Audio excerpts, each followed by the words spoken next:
Blue lights slice through the night like blades. They bounce off wet asphalt, off tinted windows, off the calm, unreadable face of the man standing beside a black sedan with his hands visible, palms open, fingers spread wide. He's breathing slow, controlled. Because panic gets you killed. Sir, I said don't move. The voice is sharp, too loud, the kind of voice that wants obedience more than truth. The man doesn't flinch. My hands are right here, he says evenly. Just like you asked. A flashlight beam jerks up to his face, lingers too long, then drops to his waist. Another cruiser screeches to a stop behind the first. Then another. Within seconds, 6 officers form a loose semicircle around him, weapons not drawn but close. Too close. Across the street, someone's phone camera clicks on. A woman whispers, "Oh God, this is the moment everything can go wrong." Hey, beautiful souls. Before we go any further, where are you watching from right now? Drop your city or country in the comments. Let's see how far this story travels. The man's name is Elias Carter, and right now, he is standing at the edge of a cliff.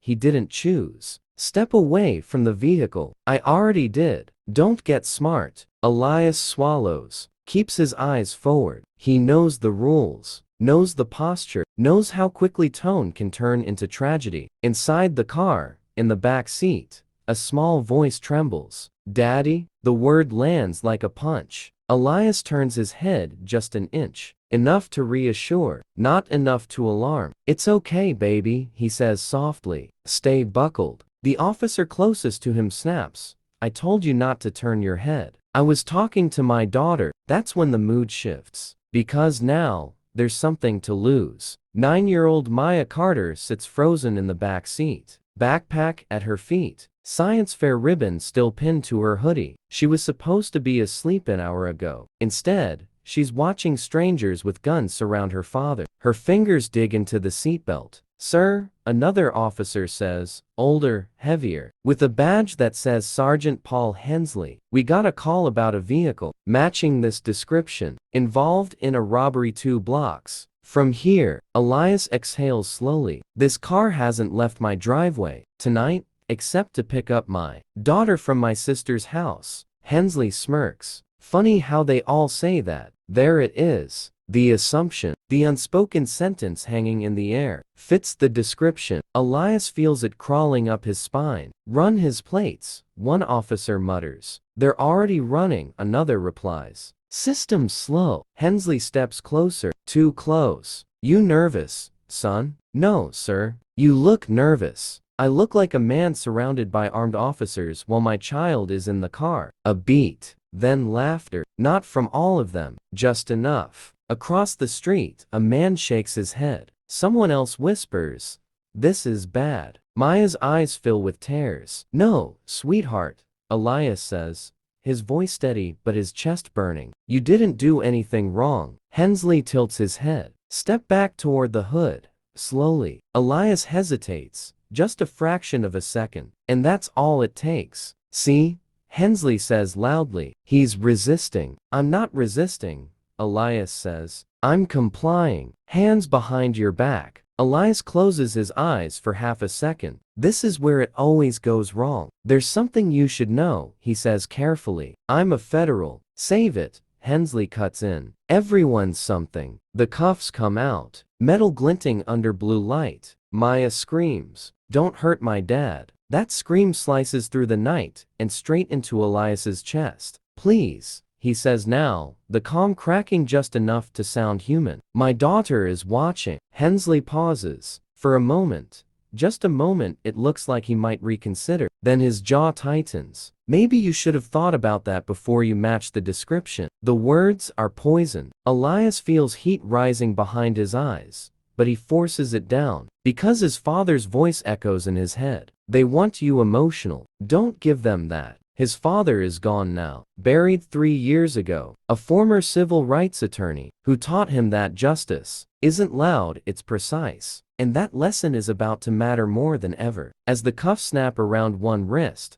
Elias finally raises his voice. "I am Special Agent Elias Carter, FBI, badge and credentials are in my inner jacket pocket." Silence. Then laughter again. This time louder. Hensley leans in so close Elias can smell coffee and tobacco on his breath. Sure you are. One officer mutters. They're getting creative now. Another says, you hear that every week. The second cuff clicks shut. Cold. Final. Maya sobs uncontrollably. Somewhere, a radio crackles. Still no confirmation from dispatch. 7 minutes have passed since the lights came on. 7 minutes of everything hanging by a thread. Elias looks up at the night sky, and for the first time, he wonders if doing everything right will still be enough. Because what none of them realize, not Hensley, not the officers, not the crowd filming across the street, is that this moment, this humiliation, this mistake, is being recorded too, and somewhere deep inside a federal system that does not forgive errors like this. A clock has just started ticking. But wait, there's more to this story. If this is already making your blood boil, you might want to subscribe now, because what's coming next will completely flip the power in this scene. And just when it looks like Elias Carter is about to lose everything, a single phone call is about to change the fate of everyone. Standing under those flashing blue lights, the cuffs bite harder as Elias Carter is pushed toward the hood of his own car. Cold metal, cold assumptions. Behind him, Maya's crying turns quiet. The dangerous kind of quiet. That means fear has gone inward. Daddy? She whispers again, voice cracking. Elias can't turn, can't reach, can only answer, I'm right here. But for the first time tonight, his voice shakes. Sergeant Hensley keys his radio. Dispatch, we've got a male subject refusing to cooperate, claiming federal credentials, requesting expedited ID confirmation. There's a pause. Static. Then, copy. Stand by. Stand by. That word stretches. Another minute passes. Then another. A younger officer barely out of the academy shifts his weight. His eyes flick to the little girl in the back seat. Sergeant, he says quietly, maybe we should. Hensley cuts him off without looking. Not your call. That's when a black SUV rolls slowly past the scene, then stops. It backs up. Hazard lights flash once. A woman steps out. Mid-40s, crisp posture, no uniform, calm eyes that take everything in at once. She crosses the street with purpose. Agent Carter. The words hit like thunder. Every head turns. Elias exhales, not relief, not yet, but recognition. Agent Monroe, he says. Hensley spins. Ma'am, step back. This is an active police. She holds up a hand. Not aggressive, not loud, authoritative. I'm Deputy Assistant Director Leila Monroe, Federal Bureau of Investigation. Silence crashes down. One officer's hand drops from his weapon. Another straightens unconsciously. Hensley blinks. FBI. Monroe's gaze never leaves Elias. Elias Carter has been undercover for 14 months, she says evenly, working a joint corruption task force. She finally looks at Hensley. And you just handcuffed him. The air changes. Not instantly, but noticeably. Hensley recovers fast. Too fast. Anyone can say that, he snaps. We're still waiting on confirmation. Monroe nods once. Oh, you'll get it. She reaches into her jacket slowly and pulls out a phone. Dials. Director Hayes, she says when the call connects. Yes. We're at 3rd and Langston. It's happening. She listens, then hands the phone to Hensley. His smirk fades the moment he hears the voice on the other end. Color drains from his face. Yes, sir, he mutters. Understood. He hands the phone back without a word. The cuffs come off Elias's wrists. A sharp intake of breath ripples through the crowd. Phones tilt higher. Whispers explode. That's an FBI agent? Oh my God. Maya stares, confused. Elias turns, finally, and drops to one knee beside her door. It's okay now, he says softly. I promise. She throws her arms around his neck. But this isn't over. Not even close. Monroe steps closer to Elias, voice low. You didn't tell them everything, she says. Elias meets her eyes. No, he replies. Because I needed to see how far it would go. Hensley stiffens. What's that supposed to mean? Monroe turns slowly. Sergeant, she says. Do you know why? Agent Carter was instructed not to identify himself unless absolutely necessary. Hensley says nothing. Because, Monroe continues, we've been investigating patterns, traffic stops, use of force reports, complaints that disappear. She gestures to the phone's recording. Tonight wasn't just an arrest attempt. It was a test. Elias stands, tall now, grounded. For 7 minutes, he says calmly, you ignored protocol. You dismissed my statements. You escalated with the child present. Hensley bristles. We were doing our job. Elias nods. So was I. He reaches into his jacket and pulls out a slim recorder. I've been recording since the lights came on. The crowd gasps. Monroe adds, so have we. She points upward. A small drone hums faintly, barely visible against the night sky. That's federal, she says. Live feed, encrypted, already archived. This is the revelation. The moment the power flips. Because Elias Carter was never just a man pulled over. He was bait, and the trap has been closing slowly, patiently, invisibly. Hey, beautiful souls, quick check-in. Where are you watching from right now? Drop it in the comments. And if this story is hitting you the way I think it is, you're going to want to subscribe. Because what happens next doesn't just shock them, it exposes everything. Hensley laughs nervously. You're blowing this out of proportion. Monroe's eyes harden. Your internal affairs file says otherwise. She scrolls on her phone. 3 complaints, 2 settlements, 1 body cam malfunction. She looks up, all involving men who matched a description. Hensley's confidence cracks. Elias steps closer. My father taught me something, he says quietly. Systems don't change from the outside. He taps the recorder. They change when they're forced to confront themselves. A radio crackles. Sergeant Hensley, dispatch says, voice tense. We're getting calls from City Hall and, the Justice Department. The crowd murmurs louder now. Someone cheers. Maya squeezes Elias's hand. Monroe leans in. Here's the problem, Sergeant, she says. You thought tonight was routine. She smiles, thin, precise. It wasn't. Hensley looks around, at the cameras, the agents, the crowd. For the first time, he realizes he isn't in control anymore. But what Elias knows what the audience doesn't yet, is that exposing Hensley is only the first move. Because the corruption he's investigating goes higher, much higher. And tonight, just lit the fuse. Sergeant Hensley thinks the worst part is over. That's his fatal mistake. The crowd is still there. Phones are still recording. But the cuffs are off. The FBI has flashed credentials, and in his mind, this can still be smoothed over, papered, buried. Just another misunderstanding. He straightens his uniform. All right, he says, forcing a chuckle. Looks like wires got crossed. We'll all move on. Elias Carter studies him, really studies him. The way his eyes dart, the way his jaw tightens, the way his authority feels thinner now. No, Elias says calmly. We won't. Hensley's smile freezes. What? Monroe steps forward. Sergeant, you're not being accused, she says. Not yet. She pauses. You're being observed. The word lands heavier than any accusation. An unmarked van pulls up silently behind the cruisers. 2 men step out, suits, badges, dodge. The crowd gasps again. Someone whispers, oh, he's done. Hensley scoffs. You don't have jurisdiction over me. One of the Dodge agents smiles politely. We do tonight. Elias turns away from Hensley and kneels beside Maya. Hey, he says gently. Agent Monroe's going to take you home, okay? Maya nods, clutching his sleeve. Are they going to take you away? Elias smiles, a real one this time. No, he says. They're not. Because now,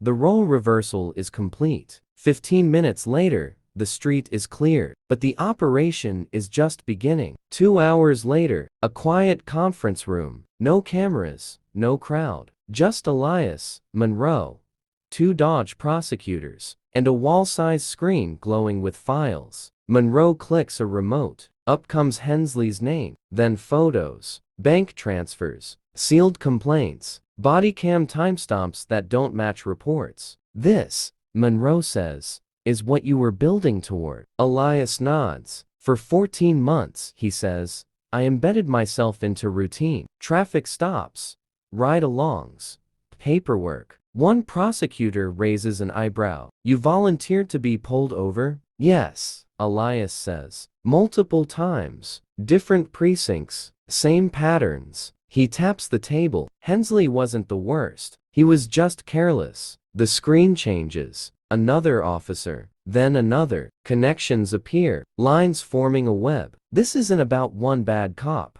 Elias says. It's about a culture that protects itself. Monroe adds quietly, and tonight gave us the leverage we needed. The next morning, Hensley sits at his kitchen table, coffee untouched. His phone buzzes nonstop. Unknown numbers, missed calls, voicemails he doesn't listen to. Then a knock. 3 sharp raps. He opens the door. Internal Affairs. Dodge. A warrant. Sergeant Paul Hensley, an agent, says, "You're being placed on administrative leave pending investigation." Hensley's face hardens. "You think this is over?" he snaps. "You think I don't know people?" The agent's voice is calm. So does Agent Carter. Hensley slams the door, but the trap is already sprung. Meanwhile, Elias walks into FBI headquarters. Heads turn, whispers follow him, some admiring, some uncomfortable. A younger agent stops him. "Sir," he says, "they're saying you embarrassed the department." Elias pauses. "Truth embarrasses systems built on silence," he replies. Inside a briefing room, Elias lays out his final move. "We go public," he says. "Selective release, controlled timing." Monroe hesitates. "That will make enemies." Elias nods. "I already have them." The Dodge prosecutor leans forward. "You sure you want to be the face of this?" Elias thinks of his father, of Maya's scream, of 7 minutes that could have ended everything. "Yes," he says, "because if I don't, nothing changes." 3 days later, a press conference is announced. Joint Federal Review of Police Conduct. Hensley watches it on TV. Sweat beads on his forehead. Names start scrolling. Departments. Officers. Investigations opened. Then, a familiar face appears on screen. Elias Carter, standing at the podium, calm, measured. "I was stopped like any other citizen," Elias says. "What happened next is what matters." Hensley grips the remote. "That man," Elias continues,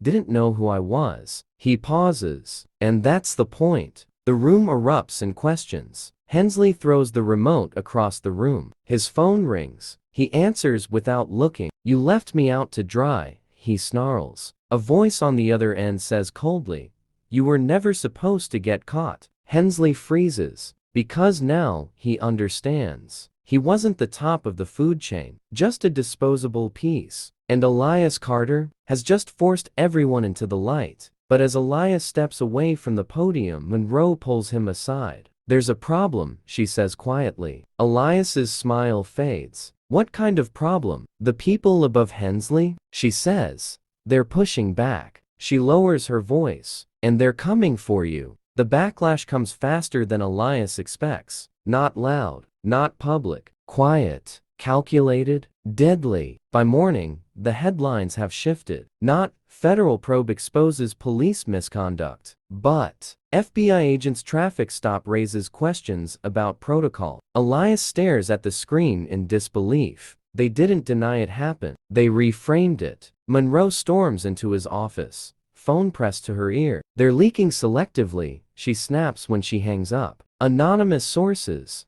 Half-truths." She throws a folder on his desk. "They're painting you as reckless. A rogue agent who escalated a situation with a child present." Elias exhales slowly. Here it is. The counterattack. By noon, Elias is called upstairs. Director Hayes doesn't offer a seat. "Do you know what you've done?" Hayes asks quietly. "I exposed the truth. You embarrassed powerful people." Elias meets his gaze. "Truth does that." Hayes sighs. "They're demanding accountability. For me? For someone." The words hang heavy. An hour later, Elias is escorted out of the building. Administrative suspension. Badge taken. Weapon logged. Access revoked. The hallway feels longer than it ever has. Phones buzz as news breaks. FBI places agent on leave amid ongoing review. Maya sees it that evening. She doesn't say anything. She just crawls into his lap and holds on tighter than usual. "Daddy," she whispers.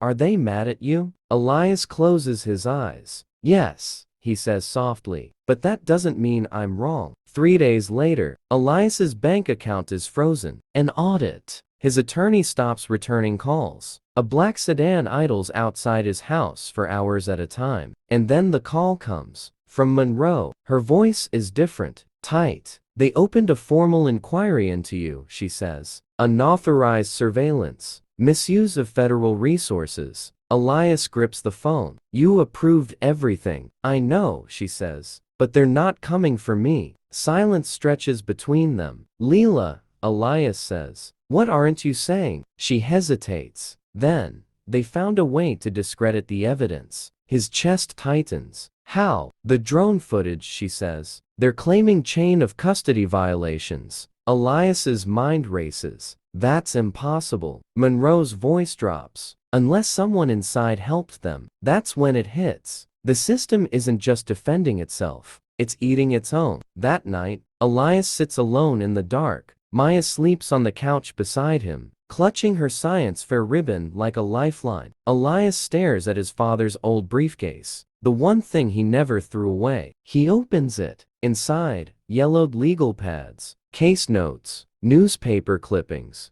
and a sealed envelope. Maya is older than this letter. His father's handwriting reads, "If you're reading it, the world hasn't changed as much as we hoped." Elias's hands tremble as he opens it. Inside is a flash drive and a note. "Legacy isn't what you leave behind. It's what you leave prepared." Elias plugs the drive into his laptop. Files load. Old cases, patterns, names, judges, union leaders, private contractors, and one familiar name appears again. Paul Hensley. But this time, he's not the center. He's the messenger, the bottom rung. Elias's heart pounds. His father knew. He'd been tracking this network decades ago and hid the evidence in plain sight, waiting for the right moment, for the right person, for his son. Hope flickers, but it's fragile, because the next morning, everything collapses. The raid. 6:12 am. A knock explodes into the door. Federal agents. Maya screams. Elias shields her instinctively. They tear through the house, flip couches, seize laptops, bag the flash drive. One agent pauses, almost apologetic. "Agent Carter," he says quietly, "this didn't come from us." Elias knows. He's being sacrificed. By noon, charges are filed. Whistleblower accused of evidence tampering. Public opinion turns. Comments online burn. He staged it. Playing the race card. Should have complied. Maya overhears kids at school whispering. She comes home silent. That night, Elias almost breaks. Almost. Then his phone buzzes. Unknown number. A text. "Check the old case hashtag 92-417. Courthouse basement. Locker C." He stares at the screen. "Daddy?" Maya asks softly. Elias kneels in front of her. "I need you to be brave," he says. "Just like you were that night." She nods. "I learned it from you." The basement. Dusty. Forgotten. Locker C creaks open. Inside. A box. Original tapes. Unaltered. Chain of custody intact. Untouchable. Elias exhales a sob of relief. Behind him, voice says, "Took you long enough." He spins. It's the young officer from the traffic stop, the rookie. "I couldn't say anything then," the officer says, "but I recorded everything. Body cam backup. Off system." He hands Elias a drive. "My dad," the officer adds quietly, "was one of the ones who didn't survive a routine stop." The tide turns. Slowly, powerfully. Elias looks at the evidence, then at the officer, then at the legacy his father left him. This isn't just about clearing his name anymore. This is about ending it. All of it. The truth doesn't arrive quietly. It arrives all at once. Like a door kicked open. Like light flooding a room that was never meant to be seen. Elias Carter stands at the edge of the courthouse steps. Suit pressed. Face calm, hands steady. Reporters pack the plaza. Microphones tremble. Cameras hum. 7 days ago, he was suspended, disgraced, painted as a liability. Today, he is the reason no one can look away. Hey, beautiful souls. Before we cross this finish line together, where are you watching from right now? Drop your city in the comments. This moment belongs to all of us. Behind Elias, Deputy Assistant Director Leila Monroe steps to the podium. She doesn't smile. She doesn't posture. She simply speaks. After a comprehensive independent review, she says, the Department of Justice is announcing federal indictments. Gasps ripple through the crowd. Multiple counts of obstruction of justice, evidence tampering, civil rights violations, racketeering. Names appear on the screen behind her. Sergeant Paul Hensley, 2 captains, a union attorney, a private contractor who specialized in incident cleanup, and finally, a city councilman. The system didn't just crack, it collapsed. Monroe steps aside. Elias takes her place. The same man who stood handcuffed under flashing lights now stands unshaken in the open air. I want to be clear, Elias says. This was never about revenge. He pauses. It was about accountability. A reporter shouts, Agent Carter, why didn't you identify yourself immediately during the stop? Elias nods. Because my daughter couldn't. The crowd stills. Because millions of people don't get to flash a badge when assumptions turn dangerous. Camera zoom. Elias continues, voice steady. For 7 minutes, I was treated the way too many citizens are treated every day. Not because of what they did, but because of who someone thought they were. He looks directly into the camera. I survived those 7 minutes. Another pause. Others didn't. Silence falls like gravity. Inside the courtroom, the evidence plays. Original tapes, untouched timestamps, body cam footage from the rookie officer raw, unedited, undeniable. Jurors lean forward. Hensley avoids eye contact. When the verdict comes, it's swift. Guilty on all counts. The judge's voice is firm. This court finds that authority was abused, trust was violated, and harm was knowingly ignored. Sentencing follows. Prison terms, lifetime bans, civil judgments. The badge that once protected them now weighs them down. Justice isn't flashy, but it is final. Outside later, Maya runs into Elias's arms. You won, Daddy. He kneels, hugging her tightly. No, he says softly. We did. Monroe approaches, eyes tired but bright. Your suspension is lifted, she says. With commendation. Elias nods. Good. She hesitates. You don't have to stay. I know, he replies. And for the first time, he allows himself to choose. Months later, a new building opens. Simple modern glass walls. The sign reads, Carter Institute for Accountable Policing. Inside, former officers sit beside community advocates. Federal agents train alongside civilians. Body cam ethics. De-escalation oversight. Elias stands at the back, watching. His father's briefcase sits in his office empty now. Its work is done. A plaque on the wall bears a simple inscription. Legacy isn't what you leave behind. It's what you leave prepared. Months later, a new building opens. Simple modern glass walls. The sign reads, Carter Institute for Accountable Policing. Inside, former officers sit beside community advocates. Federal agents train alongside civilians. Body cam ethics. De-escalation oversight. Elias stands at the back, watching. His father's briefcase sits in his office empty now. Its work is done. A plaque on the wall bears a simple inscription. Legacy isn't what you leave behind. It's what you leave prepared. Full circle. Night. A quiet street. Blue lights flicker briefly. Elias's car is pulled over again. Routine stop. He rolls down the window. The officer approaches. Professional, calm. Good evening, sir, the officer says. Just a quick taillight issue. We'll get you on your way. Maya looks up at her father. He smiles. 7 minutes pass. Nothing happens. No raised voices. No fear. Just dignity. As they drive away, Maya asks, Daddy, will it always be like this now? Elias looks ahead. Not always, he says honestly, but it can be better. Hey, beautiful souls. Thank you for taking this incredible journey with me. If this story moved you, if it made you angry, hopeful, or proud? Hit that subscribe button so you don't miss the next one. And tell me in the comments, what part of this story stayed with you the most?